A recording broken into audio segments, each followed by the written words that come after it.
bisa bersamaan dengan gugatan perceraian atau setelah perceraian. Jadi gugatan bersama itu bisa bersamaan dengan gugatan perceraian, ada harta bersama. Bisa juga digugat setelah perceraian selesai, bisa. Jadi ya gitu. Ya. Terus kalau ini nih Pak, di gugatan harta bersama itu apakah nanti hartanya itu dibagi dua, suaminya 50%, istrinya 50%, atau bagaimana pembagiannya itu Bapak?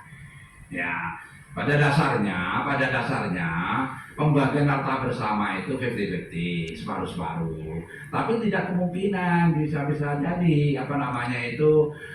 tidak separuh-separuh. Jadi kalau hakim menilai bahwa mamanya yang bekerja ini adalah si istri, mamanya mentang-panting suaminya rokan aja, ya main-main aja kesana kemari atau boros dan sebagainya, bisa jadi hakim itu tidak membagi separuh-separuh, tapi bisa saja 70% untuk istri, 30% untuk istri, bisa jadi. Dan ada putusan seperti itu ya, dan jadi, dan banyak ya putusan di PTA Semarang pun ada seperti itu, tidak membagi separuh-separuh tapi membagi ya persentase, dilihat dari kasusnya gitu ya.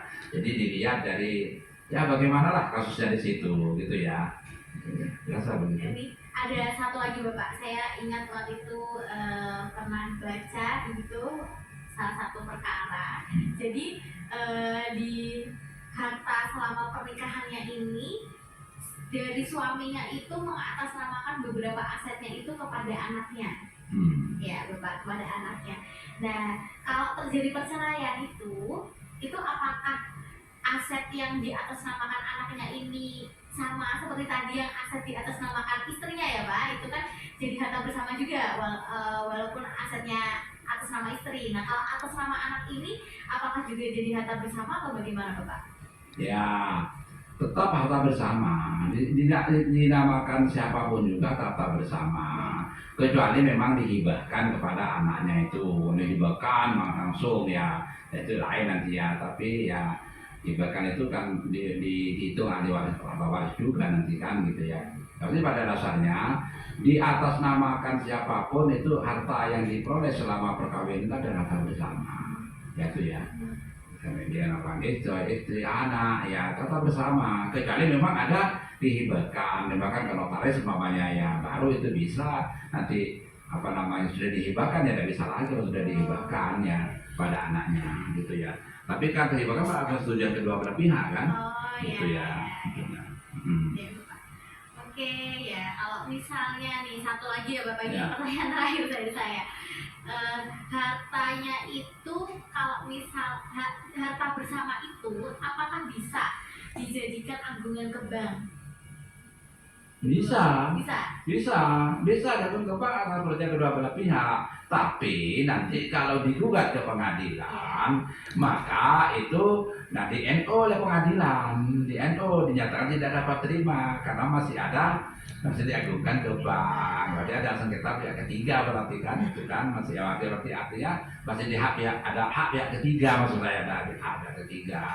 Jadi bisa saja diajukan ke bank atau persetujuan kedua pihak.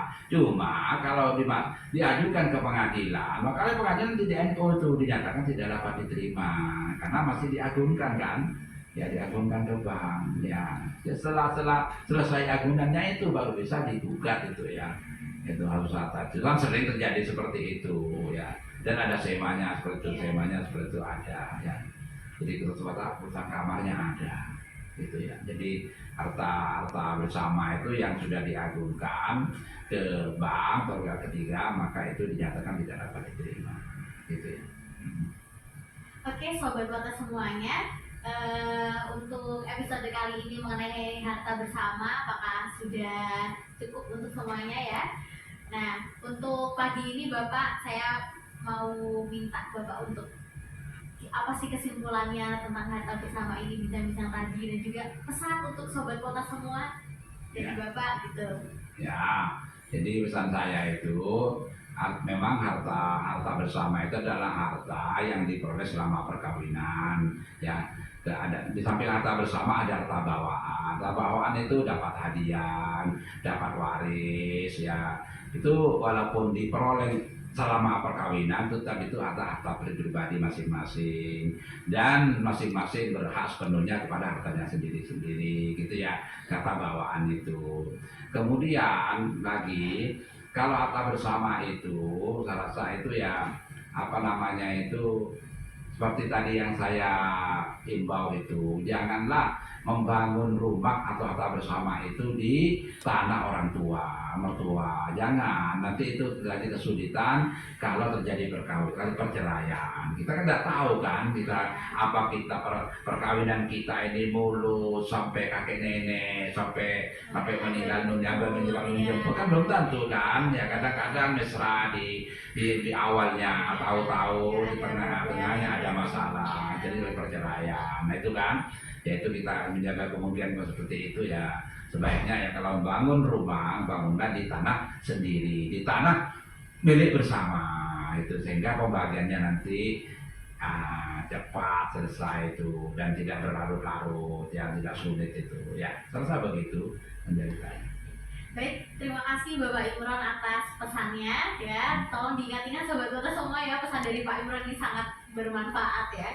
Terima kasih Bapak atas bincang-bincangnya mengenai harta bersama pada episode kali ini. Semoga dapat bermanfaat bagi sobat Kota semuanya. Saya Yuliana Sari pamit undur diri. Sampai jumpa di podcast Potas berikutnya. Wassalamualaikum warahmatullahi wabarakatuh. Waalaikumsalam warahmatullahi wabarakatuh.